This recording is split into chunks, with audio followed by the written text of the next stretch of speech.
Macs are not immune to malware, and this is evident as another Mac malware is making its rounds at the moment. Researchers at ESET have found another wave of GMERA malware in the wild. The malware disguises as a cryptocurrency trading app, mimicking the legitimate Katana app.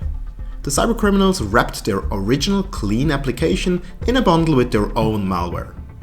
They created some fantasy names like CoinTracer, CopTrade, and even copied the original website and just swapped out the name to make it look legitimate. The malicious clones were all signed with the same developer certificate, which has since been revoked by Apple. The malware is written in Swift and also uses a shell script. Once installed, it connects to a command and control server and also creates a reverse shell back to the attacker. The cybercriminals would then log in using the reverse shell and execute some system commands to learn more about the system, like the name of the user and the version of the macOS.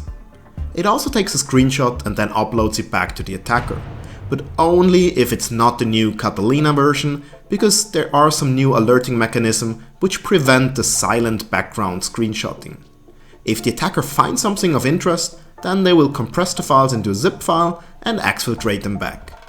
Typically, this would of course be browser cookies, history, and any cryptocurrency wallet in order to steal the user's crypto coins.